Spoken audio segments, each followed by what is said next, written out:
नमस्कार दोस्तों। So this is my first video and this is my first movie that I am going to explain with you guys. तो अगर आपको movie का explanation और ये वीडियो अच्छा लगे तो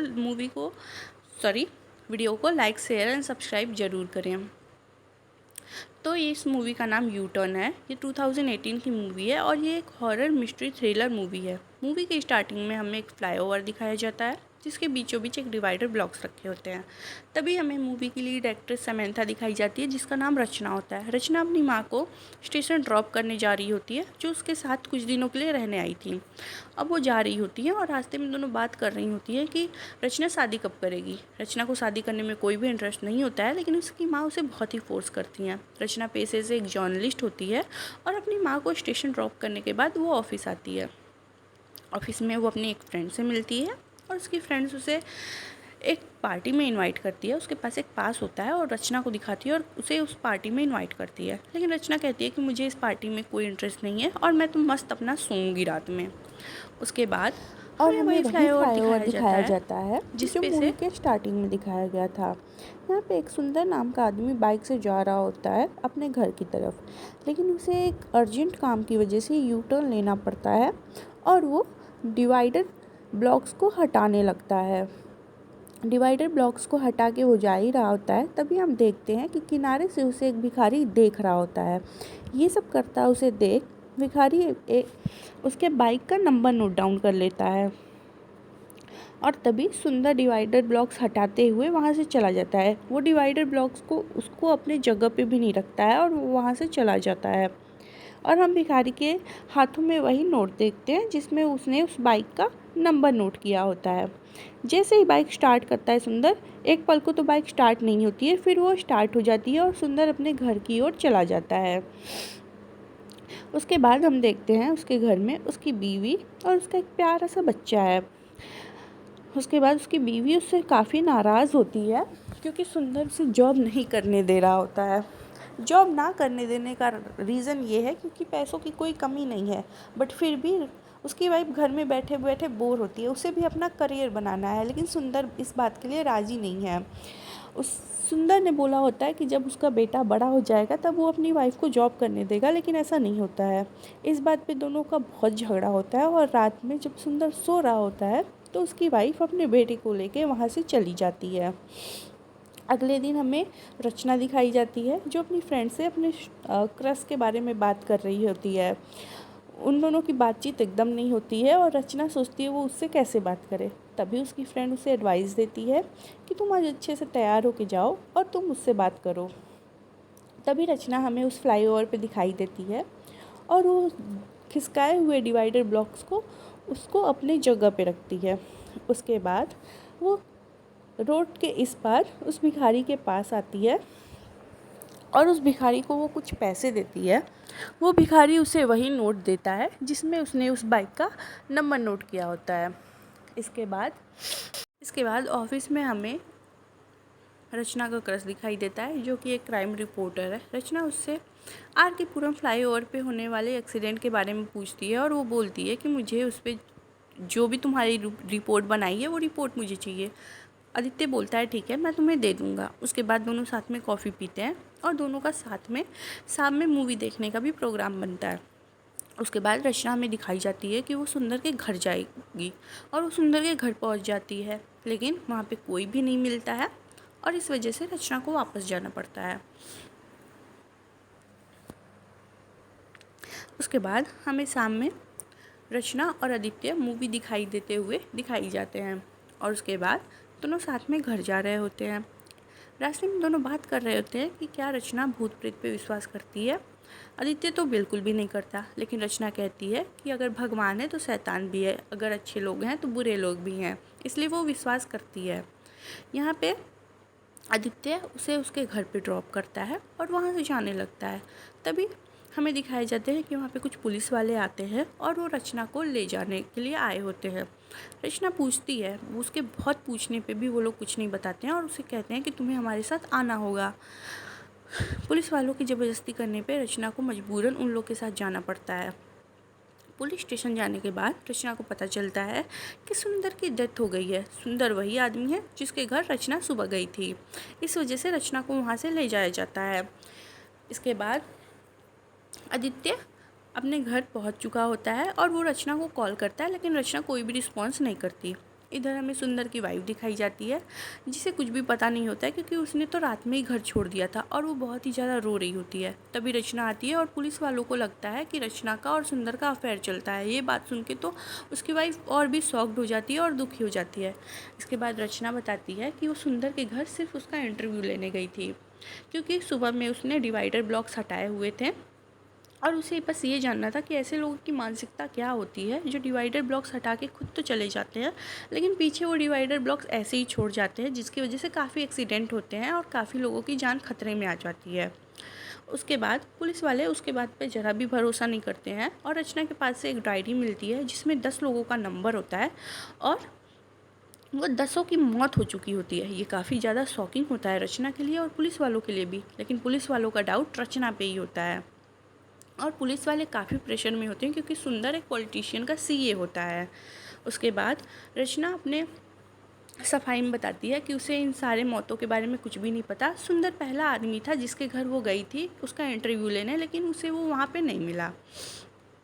इसके बाद रचना बताती है कि ये सारे नंबर उसे वो भिखारी देता है जो फ्लाईओवर के पास ही रहता है और उसे वो उसके बदले कुछ पैसे देती है। तो पुलिस वाले उस भिखारी को ढूंढने आ जाते हैं। वो भिखारी भी उसी फ्लाईओवर के पास उन लोग को मिल जाता है और उस भिखारी के पास एक नोट होता है जिस पे बाइक का नंबर होता है। रचना से पूछने के बाद उसे पता चलता है कि वो आज का बाइक नंबर है और रचना को वो कल देता, इसलिए वो लोग आज ही जाते हैं उसके पास।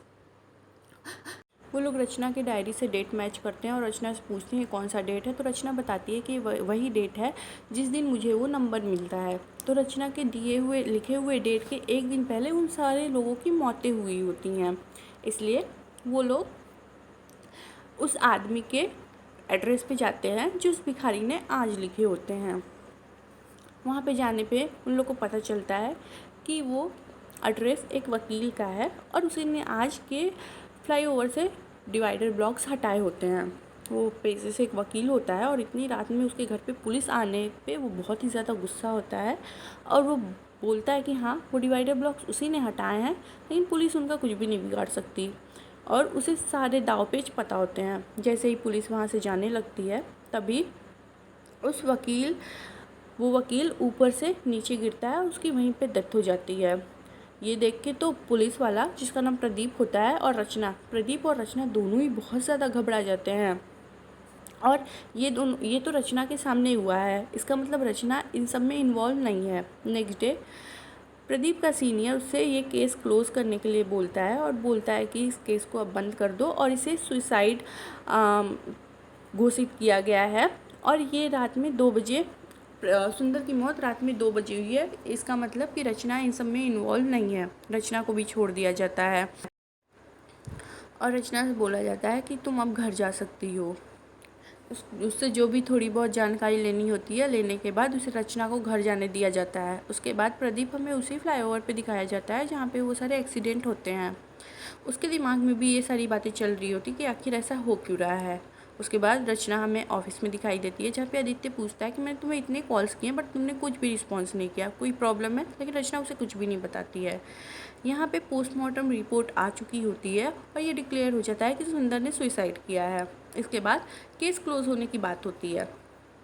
इसके बाद हमें रचना उसी फ्लाईओवर पे दिखाई जाती है और वो वहाँ पे देखती है कि 2 लड़के उसे डिवाइडर ब्लॉक खसका के वहाँ से यू टर्न ले रहा है।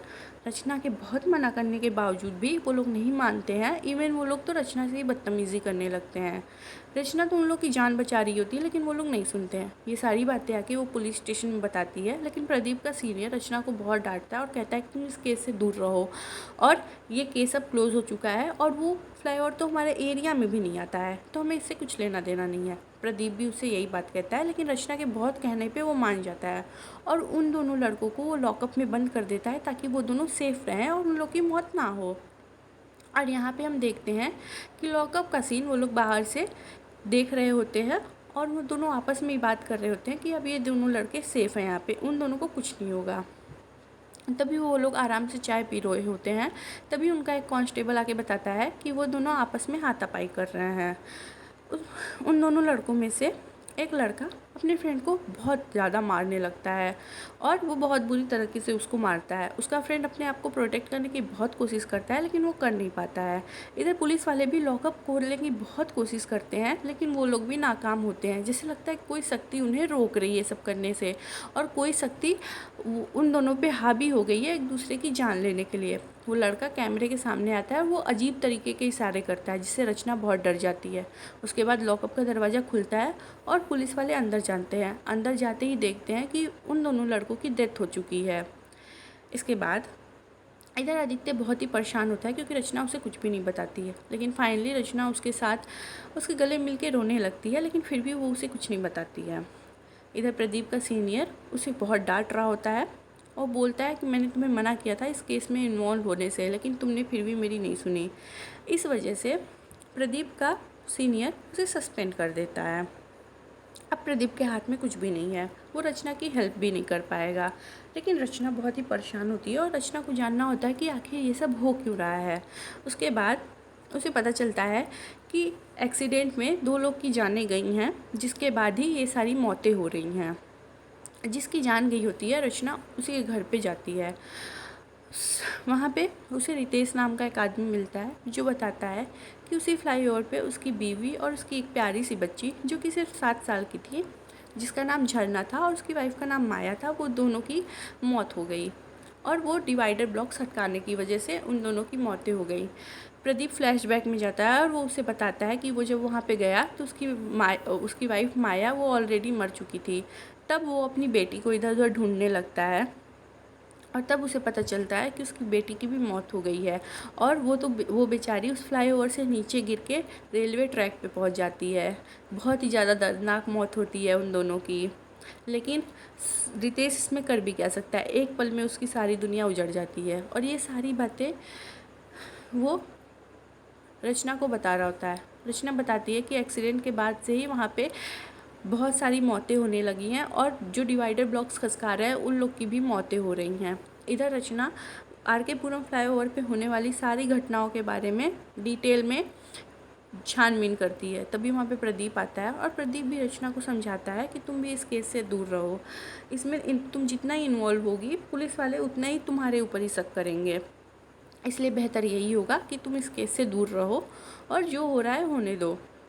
रचना प्रदीप को बहुत ही भला बुरा सुनाती है। वो कहती है कि तुम्हें जो करना है करो, मैं पता लगा के ही रहूँगी कि आखिर ये सब हो क्यों रहा है। रचना ये सब कहने के बाद वहाँ से निकल जाती है और हमें दिखाई जाती है उसी फ्लाईओवर पे। वो उसी फ्लाईओवर पे अपनी स्कूटी से जा रही होती है।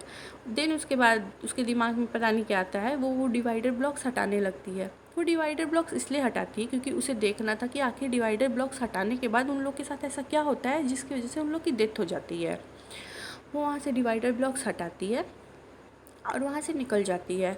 वो डिवाइडर ब्लॉक्स को उसके अपने जगह पे भी नहीं रखती है। इसके बाद ये सब करता हुआ देख उसे वो भिखारी भी देख रहा होता है।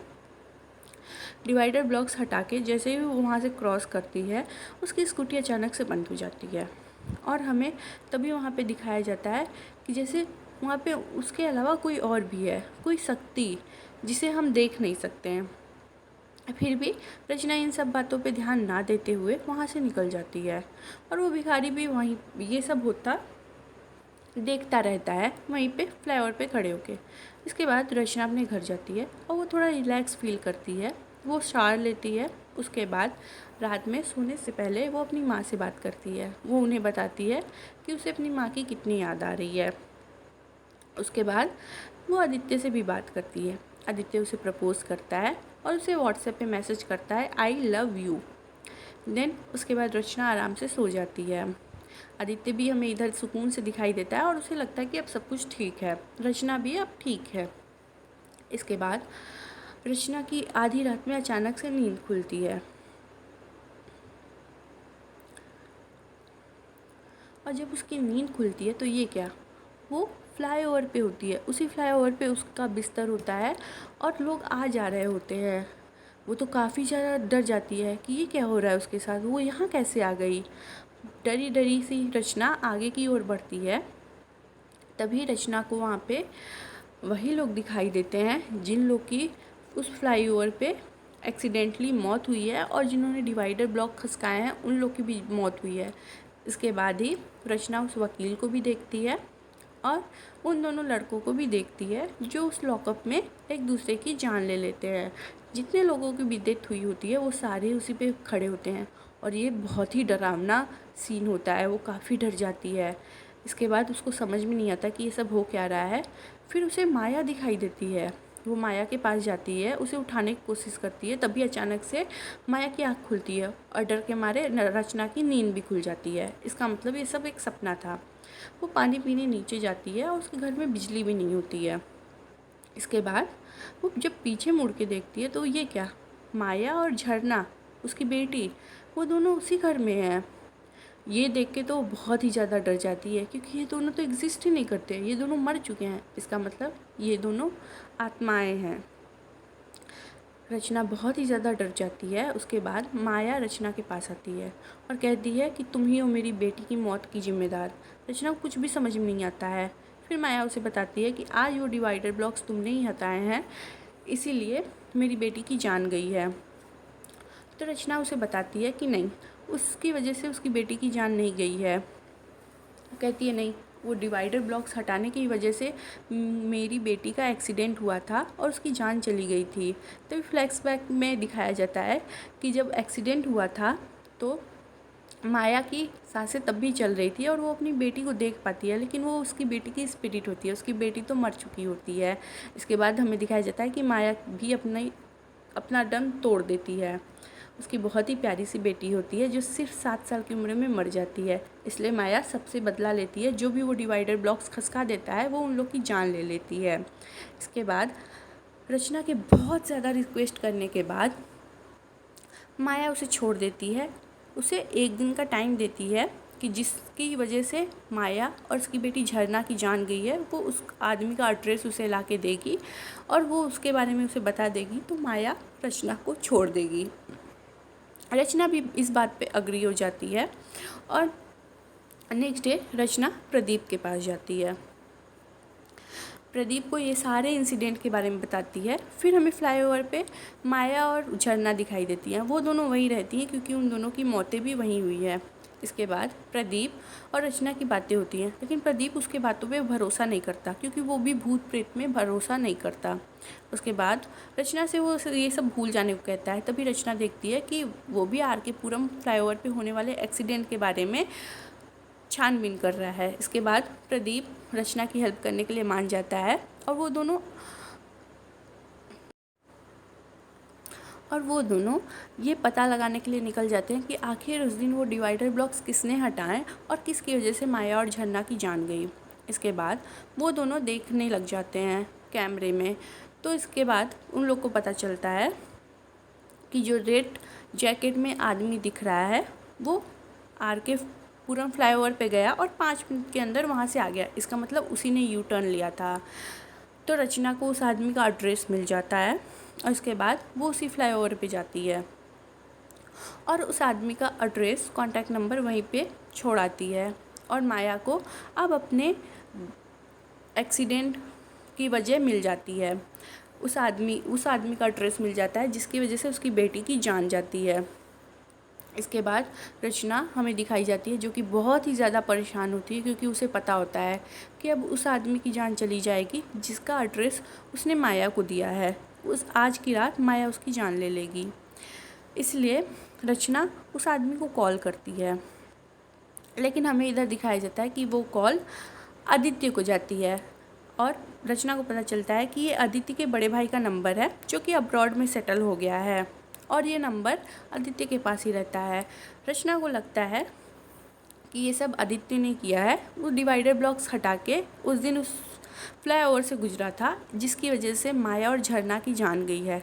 इस बात पे रचना को बहुत ही ज़्यादा गुस्सा आता है और वो बहुत ज़्यादा दुखी भी हो जाती है क्योंकि उसे पता है कि अब माया उसकी जान ले लेगी। रचना बहुत ही ज़्यादा रोने लगती है और वो आदित्य पे चिल्लाने लगती है कि तुम ऐसा कैसे कर सकते हो, तुम्हारी वजह से उस मासूम बच्ची की जान गई है और माया की भी जान गई है। तभी आदित्य समझाता है कि नहीं, उसने ऐसा कुछ भी नहीं किया है, उसने आज तक कभी भी डिवाइडर ब्लॉक्स नहीं हटाए हैं।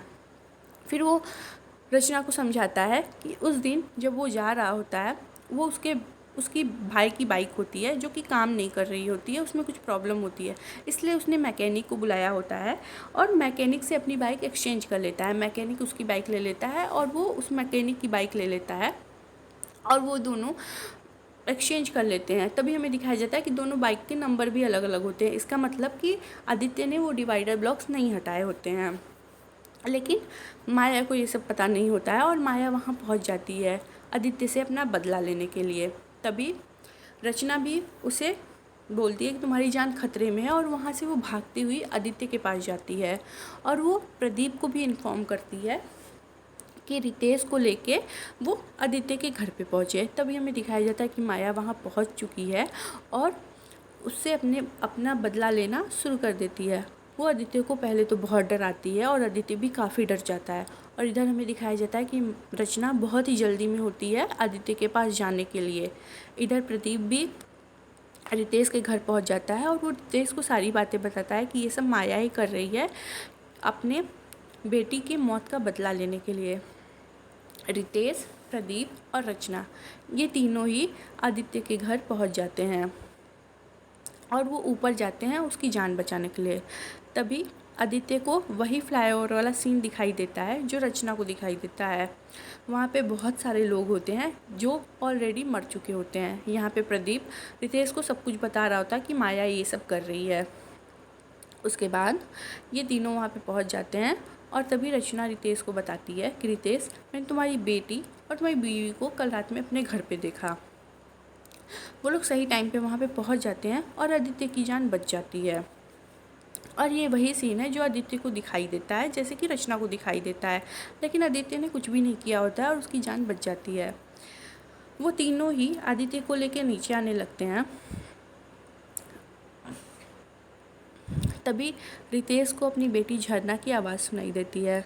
वो आवाज़ सुन के वहीं रुक जाता है और अपनी बेटी को ढूंढने लगता है। तभी उसे उसकी बेटी दिखाई देती है जिसे देख के वो बहुत ही ज़्यादा खुश होता है और उसे अपने गले से लगा लेता है। इसके बाद वहाँ पे हमें माया भी दिखाई देती है और माया बहुत ही गुस्से में होती है और वो कहती है कि तुमने उसकी जान क्यों बचाई। उस दिन उसने वो डिवाइडर ब्लॉक्स ना हटाए होते तो मेरी बेटी आज ज़िंदा होती और मैं भी। तभी रितेश उसे बताता है कि वो डिवाइडर ब्लॉक्स किसी और ने नहीं बल्कि उसी ने हटाए होते हैं। जिस दिन उन दोनों का एक्सीडेंट होता है उस दिन झरना का बर्थडे होता है। झरना के बर्थडे की जल्दी में रितेश घर वापस आ ही रहा होता है। तभी झरना उसे अपने बर्थडे गिफ्ट का याद दिलाती है जो कि रितेश ऑफिस में भूल गया होता है। वो बर्थडे का गिफ्ट लेने के लिए वो डिवाइडर ब्लॉक्स हटाता है और वहाँ से यू टर्न लेता है और वो डिवाइडर ब्लॉक्स ऐसे ही छोड़ देता है और वहाँ से चला जाता है, जिसकी वजह से माया और झरना की मौत होती है, जिसकी वजह से वो एक्सीडेंट होता है। माया बहुत ही गुस्से में आ जाती है। तभी इधर हमें पता चलता है कि प्रदीप को भी पता चल गया है कि वो रितेश ही था। इधर रितेश अपनी गलतियों की सज़ा पाने के लिए सुसाइड करने जाता है, लेकिन माया उसे बचा लेती है और वो कहती है कि तुम्हारी गलती की सज़ा यही है कि तुमको पूरी ज़िंदगी हम दोनों के बिना ही बितानी होगी। और वो काफ़ी ज़्यादा रोने लगता है और माया अपनी बेटी को लेके वहाँ से चली जाती है। तो यहीं पे मूवी का एंड होता है। तो आप लोगों को मेरी एक्सप्लेनेशन कैसी लगी और ये मूवी कैसी लगी कमेंट करके ज़रूर बताइएगा। और अगर आपको ये मेरी एक्सप्लेनेशन अच्छी लगी हो तो वीडियो को लाइक, शेयर एंड सब्सक्राइब करना ना भूलें। मैं मिलूँगी आपसे नेक्स्ट वीडियो में। तब तक के लिए tata, bye bye, thank you.